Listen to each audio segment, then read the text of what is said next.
happy Manga Monday. Although things being what they were and me having to move things around, we're not actually really talking about manga today. So strap in for some anime talk and some travel vlog vibes as we go.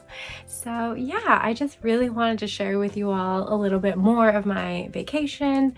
I definitely tried to put in some relevant clips while I was sharing my merch haul. If you didn't already, go check that video out. It was a special video I dropped this past weekend. So yeah, if you want to see what I bought, mostly in Japan, but a few, non-anime and manga related things here and there throughout my trip, then go watch that video. But today we are diving really deep into my trip. So I hope you are excited for that, to hear just some of the highlights. I'm not going to talk about everything I did or saw, just a few of the things that were my favorite things that I did and saw. So yeah, and of course I have some video that I took along the way to sprinkle in throughout. But I thought I would also pair that, since I know I'm not like a vlog girly, and I just I'm all over the place with the filming, so yeah, it's not cohesive at all. And also just to tie it back to more relevant content, I wanted to talk about the anime that I watched during my trip. So not only did I read some manga, I also watched 2 anime. And of course, if you've seen any of these anime, please tell me your thoughts below. And always feel free to recommend me some anime, because I loved both of these anime. I'm just gonna put that out there. But yeah, I sometimes struggle on choosing what anime to watch. But yeah, I think I did enough preamble now, so let's just get into it. We'll start with talking about the first anime I watched, and that was Apothecary Diaries. This one is ongoing still, but the first season, or the first run of it anyway, is complete at 24 episodes, and that's what I watched. I was lucky enough that it was on Netflix when I was there, and it was subbed, because a few things I tried to watch after weren't subbed, and I had easily chosen 2 and they were subbed, and then the third one I was like, oh, I'll try another one, and I tried a couple and they were not subbed, so I don't know, I lucked out. So I'm so happy, because I was reading the Apothecary Diaries manga and I really loved it. Highly recommend. But I had fallen kind of behind on it, and then when I saw the anime was out, it looked so gorgeous, and it is. The animation is breathtaking. All the beautiful sunsets and colors, and just the vibrancy of the palace, which is going to tie into what I saw, because although Apothecary Diaries is based on more of historic China, I did notice some kind of similarities with seeing historic places in Seoul. So yeah, that's why I wanted to put this together with my Seoul vlog.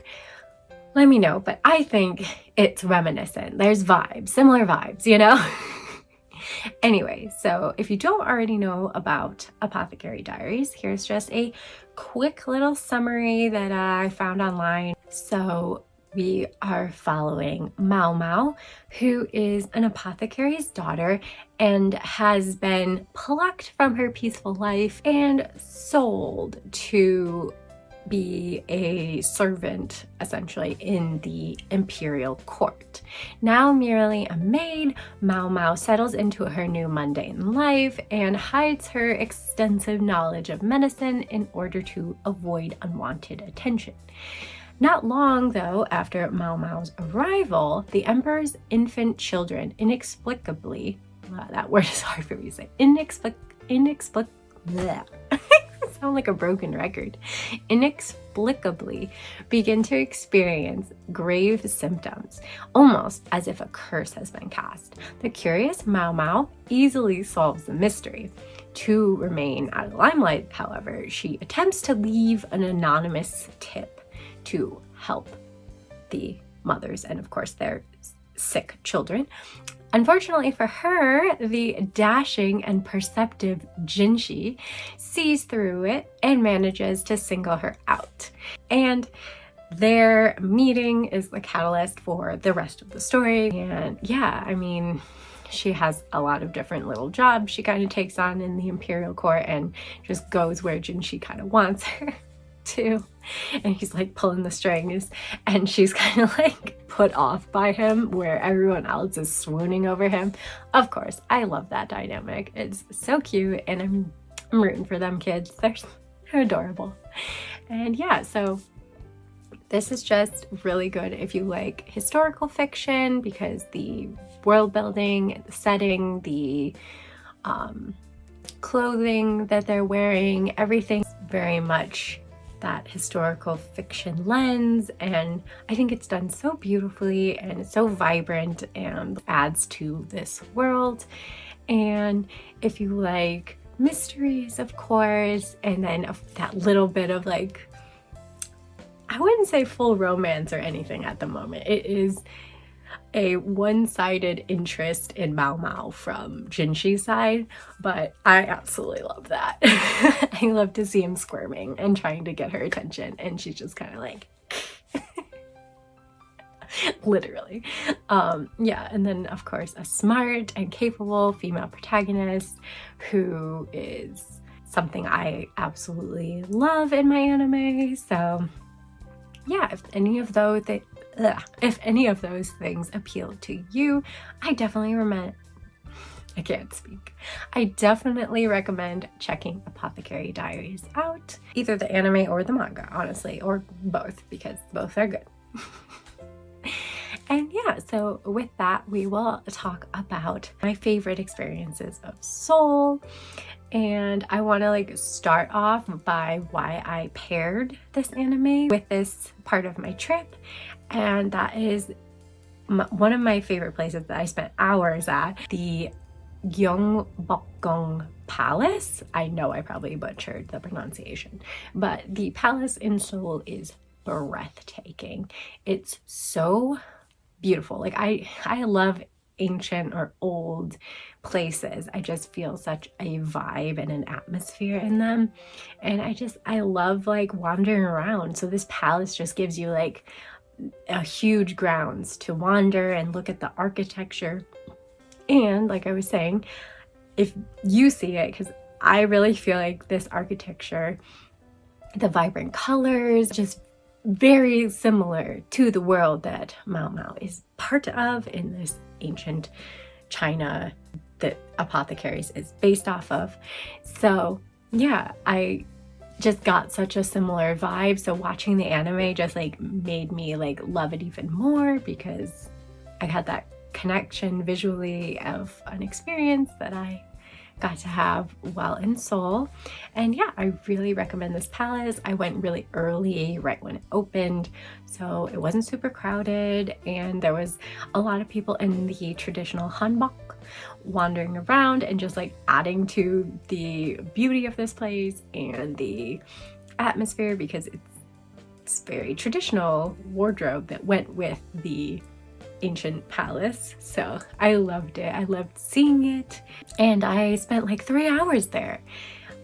I honestly like just took my time and wandered throughout everything, and definitely it got crowded near the end, unfortunately, so I decided to dip. But up until that point, it was really, really great. And even on my way out, there was a museum. And so I was thinking, you know, typical, you go in and you look at things, but it was like, at least what I saw of it, was this outdoor museum that had recreations of different places and homes and buildings that you would have seen the general public's day-to-day life moving throughout history, like recreations of other different parts of history, like vibes of like the 70s and 80s, and where people would have like hung out and like listened to records or like read books or something, and then like their school. So it just gave you a cool glimpse into a lot of their like visual type of history and what it would have looked like. And I really liked that. It was a really fun and interesting end to the palace, and kind of moved me through the decades into the present. And then I left and enjoying the present again.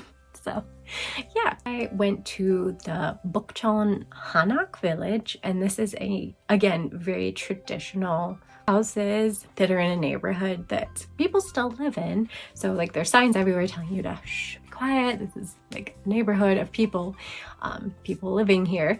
And so I just quietly like wandered around the streets, and it's very pretty, and it was really quiet because I went, again, early in the morning. I'm an early riser when I vacation because I like to get ahead of all the tourist groups and just experience the place. It was very hilly, so you're like walking up hills and stuff, so it was tiring, but it was a really nice morning stroll. And yeah, even though it was a kind of cloudy, overcast day, it was really beautiful and like peaceful up there, and until the tour groups literally descended on like 9 a.m. on the dot. They were like coming up the hill, and they were not quiet, mind you.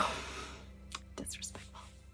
But anyway, the third and final highlight I wanted to talk about with Seoul was hiking up Inswangsan Mountain. And it was such a beautiful hike. And yes, it was a lot of steps, a lot of climbing. It was tiring as hell. My legs were literally shaking after I had like descended from it, and I was like, oh my god, my legs are like jelly. But it was totally worth it. The views were breathtaking, and you could literally like just see more and more of the skyline of Seoul as you climbed further and further up. And once you got high enough, you could see like the whole circumference of the area, which was crazy. And these walls that you're like climbing alongside are like the actual city walls. From what I gathered, I am no historian, by the way, but like their original city walls to like put soldiers on and make sure nobody was, you know, coming to attack them or anything. Like, you know, I was mostly there for the views. And yeah, some of it was even very like a little bit creepy and dangerous, because you would literally not have any stairs or anything, but like rock formation that you were given a little rope, just a rope hanging there that you would then grab onto and kind of scale up this little section. A bit creepy. And they have CCTV cameras going all the way up with you. And I joked at one point, because there's like literally like a little rope, which, you know, ain't gonna save nobody's life if they fell forward. And there's just sheer cliff beyond. Well, at least the CCTV will know about where I landed. It was just very interesting. But yeah. And then to top it off, I had the most amazing hotel room. This one and my Kyoto hotel were my favorite hotels, though the onsen one was also really cool. So I'm gonna show you a little bit of each of those. But starting with my Seoul one, I loved this one. I picked it solely for this view, because though the room itself is very spacious, very nice, very clean, I love that it had a separate bath, so you could get that little mini onsen experience with showering and then just going right into a nice soaky bath, which I took advantage of every day because my legs were sore. I was killing them, walking miles and miles and hiking up mountains. And yeah, so that was great, but the view was the cherry on top. The reason I went for this hotel above some other choices that I had, I love a good view. Like, it makes me so happy to go back to my room because I can just like open the curtain and enjoy the city even while I rest. And I loved seeing out, you know, during the day, you know, in the mornings. And then like if I went back for like a little, you know, collect myself in the afternoon, rest my legs for a minute, or when I'd go back in the evening and all the lights were on in the city. And it was, yeah, just no matter what time of day, it was a beautiful view. And I'm so happy I stayed at that hotel. And then the one thing I'll have to say that I wasn't a huge super fan of was something that I did get off of like Instagram, TikTok, wherever, videos, reels that told me that like, hey, this library is super cool. You should definitely check it out when you're there. And it's called Starfield Library. I thought it was pretty like whatever. And I love a good library. Like I'm a sucker for a pretty library, and it was like very aesthetic the way it was laid out and stuff, but it was a whole lot smaller than I thought it was going to be, and very, very tourist heavy. Like there were people sitting there and like literally studying and seemed to be utilizing the library, but there was a whole heck of a lot more tourists that were just milling around, taking escalator pics and videos. And there was a literal tour group. It was so weird to see a guy with a little flag in the middle of this library. Like, this is a library, what the heck? Yes, it's a pretty library, but, and yes, I am a tourist and I went there, so I'm part of the problem. But I've gone to other libraries in other cities, and it's usually just a small amount of tourists that like creep around and take pictures of the pretty library and then go on our way. I was shocked by like just how busy it was and how very tourist heavy it was. And like I said, it was very small. It was in the middle of a mall, which I didn't realize until afterwards. And so it just, you know, took you about 5 minutes to go down one escalator, look around, then go up the other escalator, look around, you're done. So I don't know, to me, wasn't really worth it. But it wasn't like, you know, a terrible time or anything. I didn't have a terrible time really doing anything on my trip. But I will say that I wouldn't recommend this library. I don't think you should go out of your way to see it unless you really want that Instagram vibey pic. So yeah, do you. So then moving on to Japan, and we'll start by talking about the second anime that I watched on my trip, which was Frieren, Beyond Journey's End.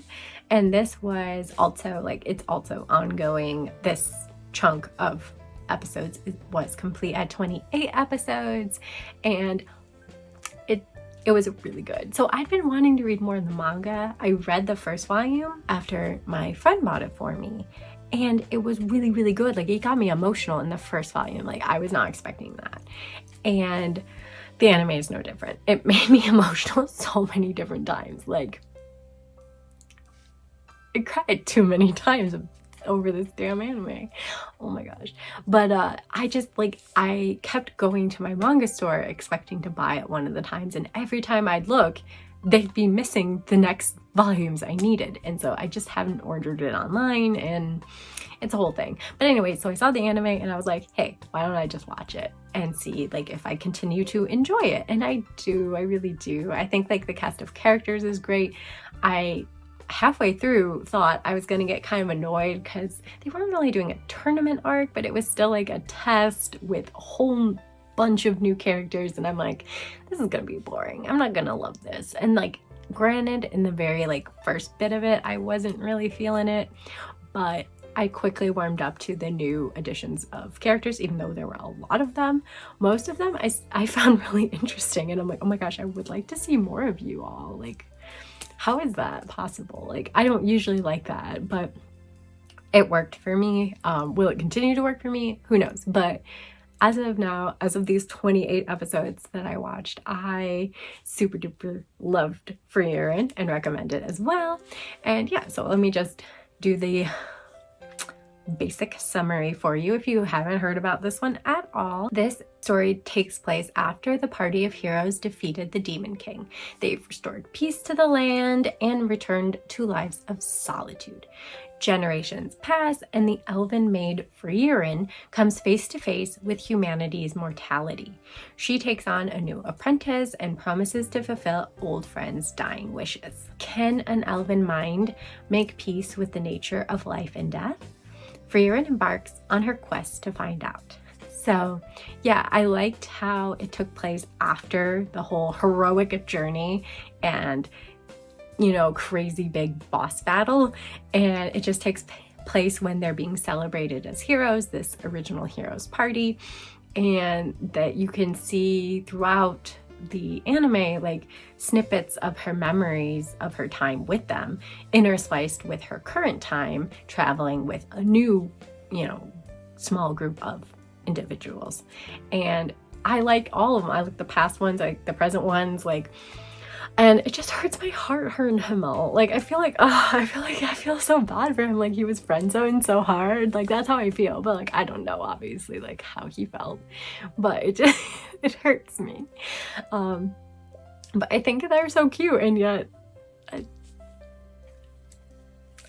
I'm not gonna get into it. But I'll just say, like, it's a confusing feeling for me because every time I see memories, I'm like, oh my god, I love them together, and then I'm like, we're in the present. Like, that's not happening. Like, anyway, needless to say, animation's great, characters are great, even the side characters we get introduced to, most of them, I really enjoyed them. I love the new debauched priest. He was great. I was sad when he like left the party, and I really, really hope he comes back because he was so great. I loved him so much.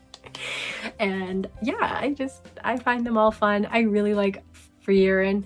Usually I don't like the protagonist that's kind of aloof, doesn't have many emotions, and is very like above it all, kind of that like vibe of like emotionless, you know. And she's an elf and lived hundreds, thousands of years. Like, it makes sense she's like this, but like, I usually don't like those type of protagonists, but she is just kooky enough and funny and charming enough in the odd little nuances of her character that even though she's not super expressive or like anything, she's just very interesting and fun to follow along with and see.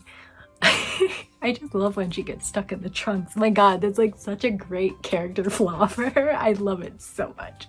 Yeah. Anywho's, all that to say, again, I really recommend this one. I recommend both of them. This one, if you like kind of more slower paced adventure stories and that just give you those adventure fantasy vibes with magic, casting, and sometimes some battles, but like that's not like the major focus, is all I have to say about that. And just like introspective moments and growth of characters and passing of characters, and just like just some emotional hard-hitting moments, man. I swear, like, oh, like I can't. So yeah. And like I said, it made me cry multiple times. It's very like emotional, but not like cheesy or sappy. It's just like I'm a sappy cheesy cheese ball, so I cry over everything. But it just got me in my feels, like little things that they say and do. I'm just like, oh yeah, life. Life, man. So yeah, that's great. It was great. And then let's talk about my wanderings, my own wanderings in Japan. I absolutely love Japan. I just want to live in Japan. Can I live in Japan? But yeah, the only negatives about my trip, we'll start off with that, is that it was very rainy and kind of crappy the first week we were there. And also for some crazy reason, despite all the forecasts of the cherry blossoms, despite like the people, you know, that do these festivals every year, like having set up and like being ready for the cherry blossoms, they were all kind of we were all kind of wrong, and they were very, very late. So we sadly didn't get to see them until like the last week of our trip. I mean, you know, it wasn't bad. Like they started blooming like after a week of being there, but you know, other than like a sparse tree here or there. But it still was something. Like at least we didn't go earlier and didn't see any whatsoever, because my cousin and her friend, like the people I travel with, they really wanted to see the cherry blossoms. I was like, I don't really care, but they're still beautiful. I love seeing them. Like I'm not gonna say I don't get excited and fangirl every time I see them, and oh my, they're so pretty. But like, you know, I could have taken it or leaving it this time around. But yeah, so that was weird, and it was kind of unfortunate weather-wise. So I didn't see quite as much, just like that wandering around in Tokyo when we first got there because of the weather, and hence why I got so much merch. And yeah, we shopped a lot because there was not a whole lot you could do. You know, went to a cat cafe, did some other stuff indoors, but like shopping was like, you know, let's just do that. We're in Japan, why not? But yeah, I'd say other than the shopping, I really had most of my like favorite things happen when we went back at the end.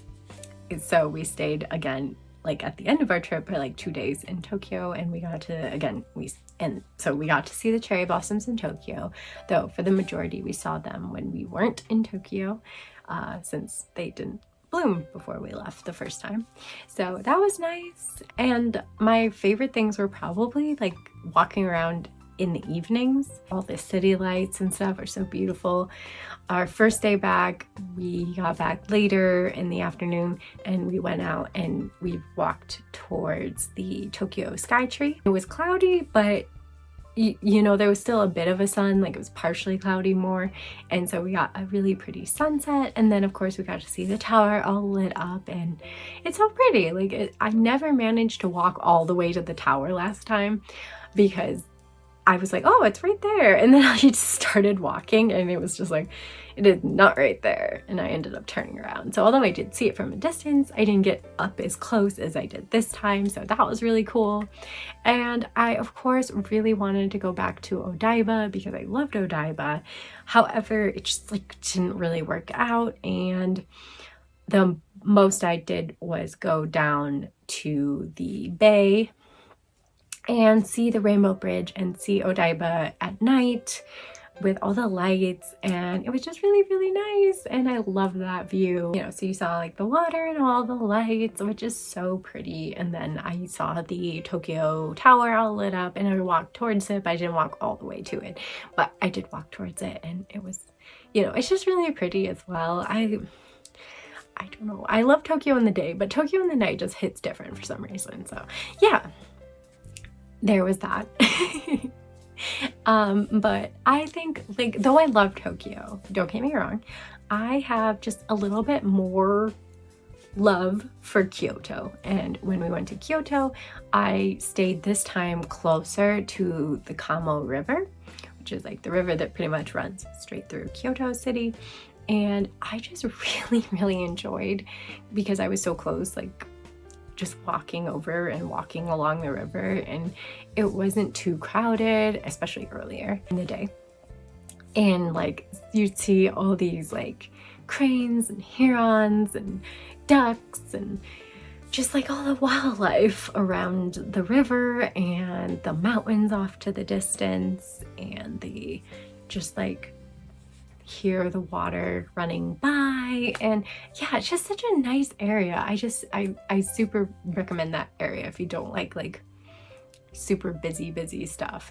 And yeah, and like the whole of Kyoto, yes, it's very touristy still, but it's that less of that big city vibe that Tokyo has, and it's just a little bit like more, I won't say quiet, but like it's just like a little less intense. I don't know, it's hard to explain it, but yeah, I just really loved being around my hotel. And like I said, this was another favorite hotel of mine. The inside had like a little kitchenette and then 2 beds, so I got to like relax and put all my crap on one bed and then sleep in the other bed, which was nice.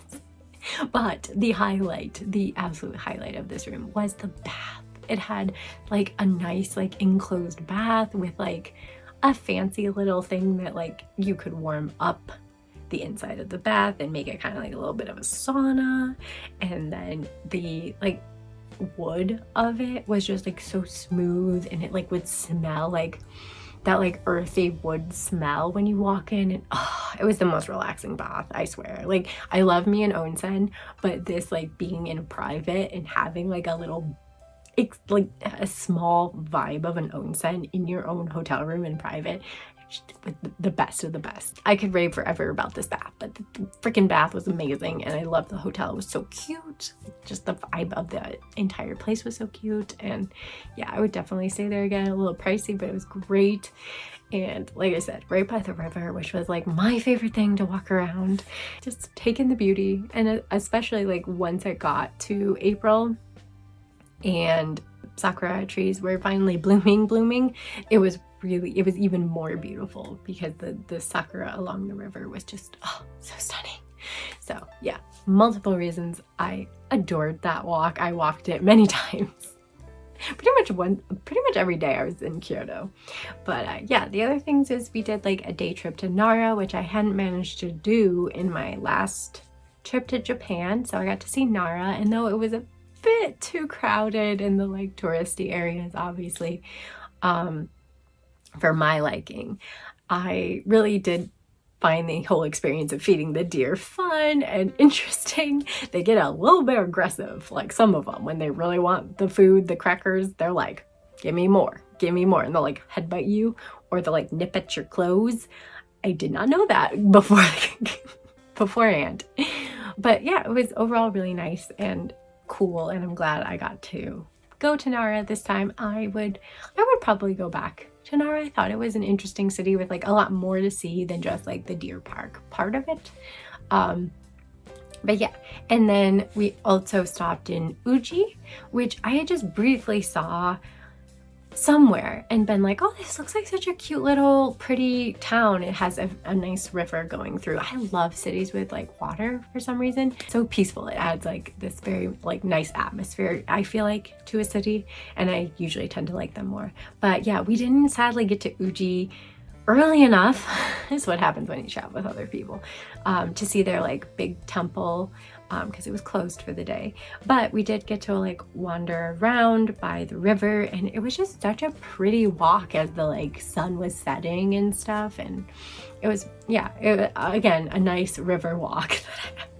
Like all my travels with Japan so far, I'm just like, river walk. No.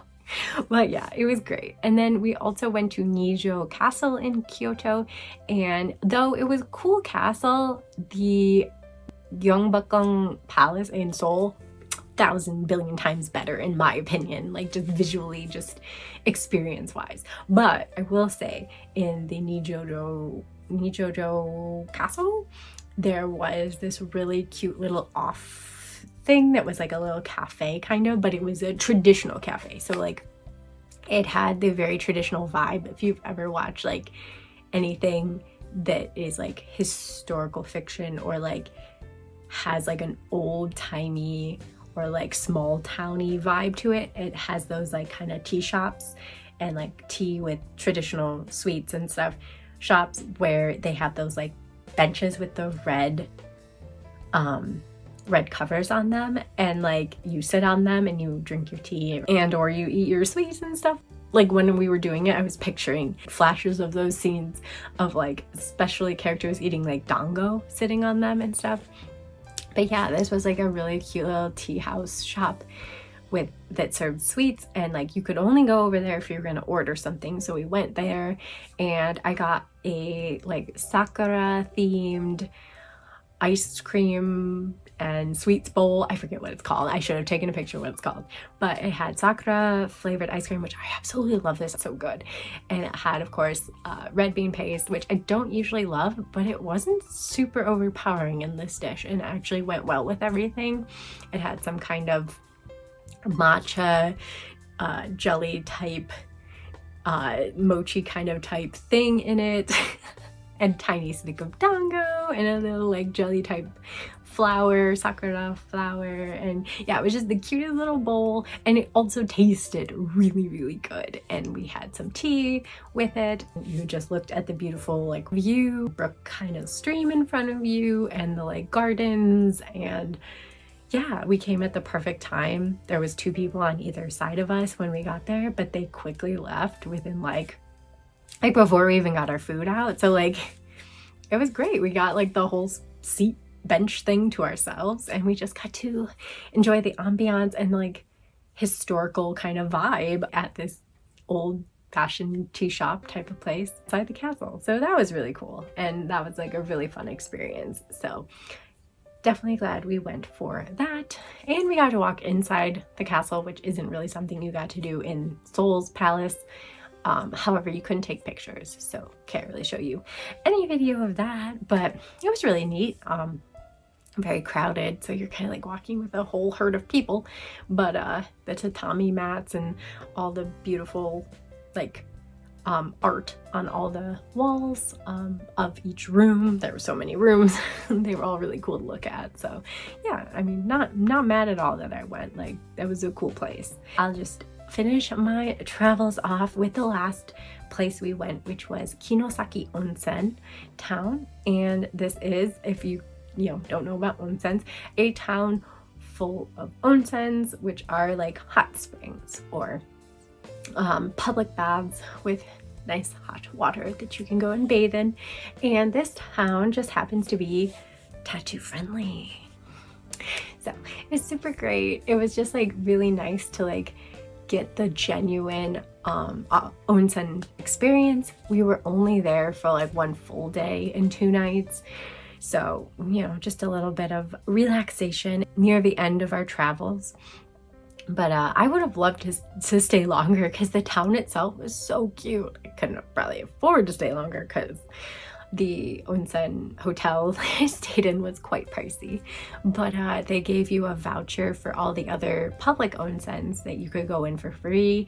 I went into 2 out of, I think there were like 7 of them. I was gonna go into 3, but some of them just weren't open the days that we were there, and some opened later in the day, and yeah, so it just didn't work out. But I ended up going to 2, and they were really, really beautiful and lovely places. It was sadly raining again that day, so could have been a better weather-wise day as well. But I really enjoyed the onsen, especially the second one I went to. It was so beautiful. It was mostly an outdoor onsen with like just a kind of canopy over one section of it, or like, a long roof over one section of it. So as it was raining, most people were like there, and yeah, it gets annoying raining on you for a while. But like, I went into each tier. So there was like the biggest pool at the bottom, and then you would go up like on the outside, and there was another little tier, and then a 3rd tier, and then all the while there's a really cool like small waterfall in the backdrop. I wish I could take videos, but it's an onsen. Everybody's naked, so no phones, no photos allowed. So sadly, you'll just have to take my word that it was very beautiful and very peaceful. And yeah, I really love onsens when I can go in them. And yeah, so, and the hotel I stayed in was really cool. I had a family room. So like there was more room than I think I've ever had anywhere I've stayed in Japan. Just like this very open floor tatami mat room. And my favorite bits of it were that they had a kotatsu. So I could like crank up that baby in the corner and put my feetsies in and just enjoy the warmth of the kotatsu. It was so nice. And also that they had this very pretty garden and koi pond in the middle of their hotel. So it was like the hotel goes all the way around, and then this garden's in the middle.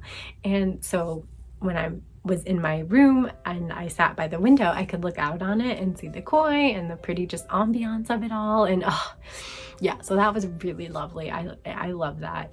And I like onsen town hotels because they like give you food, but boy, they give you so much food. Like, I'll just share a little bit of the food, and it's just like it never ends.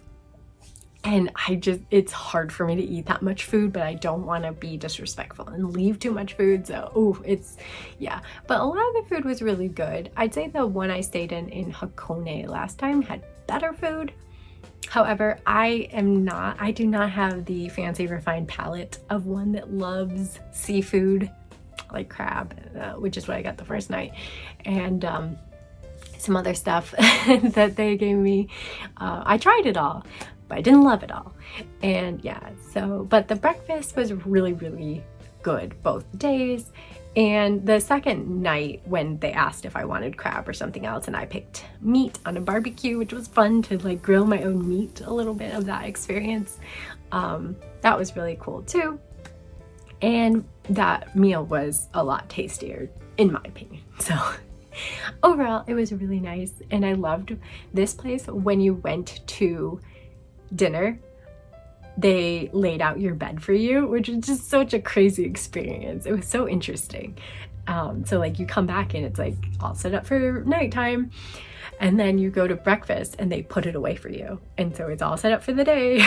It's like just so interesting. Like, I don't know, like, yeah, it's hard because it's like it's very structured. You have to be at breakfast at a certain time, and you have to be at dinner at a certain time, and you have to pick the times. And so that like structure of it is kind of hard for me, but just to do it sometimes is fun because it's a very cool experience. I definitely recommend to shell out the money and try it yourself if you ever get the chance. But yeah, the town itself, like I said, was really cute. It was a really charming small town, and just like walking around it was very pretty. Again, it had a nice little river waterway running throughout. I don't know what it is. It just adds to the charm. What can I say? But yeah, it had like tons of these little bridges to get to the other sides of the road. And of course I got to the like kind of near the end of like the shops of the more like stores and eating places, and there was more residential area, but it was lined for a long time with cherry blossom trees. And of course now by then they were all in full bloom, and it was just so pretty. Again, I wish it wasn't raining, but even with the raining, it was just a really beautiful walk, and I really enjoyed seeing all of them. And there was like hardly any people there, so it was very like nice. I could just leisurely stroll. Only thing was if a car occasionally came by. But yeah, that was a really lovely place, and I really recommend it, especially if you're a foreigner who has tattoos like I do, because not every onsen will allow you in it with tattoos. There was a small disclaimer, but if you had too many or too big of tattoos, they might, you know, use discretion to not allow you to go in the baths. But if you have small ones like I do, then it was totally okay. And yeah, I would really go back to that onsen town again. I want to go back to Hakone too. I really loved Hakone as well. But this place was more of a whole experience with the town and the hotel and everything. So yeah. And yeah, that was the wonderful sights and things that I experienced in Japan. That was my trip in a nutshell. I wish I could be more of that vlog type girl, but you know, I make it work, hopefully, by incorporating some anime and some stuff. And in other news, when I got back, I found that Suzume, the new Makoto Shinkai film, was up on Netflix here. And I was really excited because I hadn't watched it yet. I was gonna go to the theaters, but I wasn't a super fan of Weathering with You, which I saw in theaters. I do want to rewatch it. I might do a Makoto Shinkai tier list review of all his films, because I watched all of them, if maybe not one of them. I can't remember one of the older ones, if I watched it or not. You know, other than it's just being a very artistically atmospheric, beautiful animation director. I think all of his movies are very interesting because I either super love them, or I'm like, okay. But I would rewatch all of them and see my feelings on them all. But some have been misses for me, and some have been super hits, like Your Name obviously comes to mind. Oh shit, I forgot about the Your Name stairs. Oh my gosh, Okay, well, just adding this on, another thing that we did was we went to see the Your Name stairs, the stairs that they meet each other again on in the very end of the movie. I won't get spoilers away. If you haven't seen the movie, I definitely think you should go watch the movie. But yeah, that was fun. I mean, it's just like a little piece of one of my favorite films, Your Name, Kimi no Nawa. But it was kind of fun to just like get to go down the stairs, and you just, I know, for me anyway, I just felt that vibe of the movie, and the music was kind of in my head, which, oh my God, I love the music. It adds so much to the movies, even the ones I'm not a huge fan of. But it was just really cool. It was a cool vibe, and I definitely really enjoyed it. It's just like a little thing that I kind of wanted to do while we were there, and I'm glad we did it. It wasn't super crowded. There was definitely people there trying to get their shot as well and stuff, and we kind of waited for each other and tried to take turns and stuff. And but it wasn't like so crowded you couldn't get your own little taste of Your Name and the movie. It was really cool, yeah. And the temple itself was really cute as well. And that the stairs leads to, actually, which I didn't know it led to a temple, so that was news to me. And that was really cute. And if they hadn't been on lunch break, I would have bought one of those little these things that you can buy and make, like, write your wish or your whatever's on. And yeah, but they were on lunch break, so they weren't selling them when we were there, sadly. But they were really cool to look at, and yeah, so that was cool. But anyway, I was saying, I watched Suzume, and that was pretty good. I still didn't love it as much as Your Name. I had little nitpicks and stuff, but yeah. Anyway, if you would like me to watch all the films of his and do a video on that, I would totally love to do that. So let me know in the comments. That's just a tangent, but I thought of it the other day. I was like, after watching it, I was like, oh, that would be a fun video. Maybe people would care what I think of the movies, but yeah. So anyway, thanks again for watching another long video. I know. Hopefully next week's video will be shorter, and it will be talking about the one-shots that I read for Bizarre Individual, who has a YouTube channel in here, by the way. But on Instagram, it's a challenge to like read a bunch of the one-shots that you've had lying around on your shelves, and I had quite a bit, so it was nice to try and motivate myself to read through them. And I just, decided I should make a video out of it as well. So it's either going to be tier list or just a ranking video of like my least to my favorite or something like that. But yeah, it'll be talking about the one-shots I read. And yeah, until next time, bye!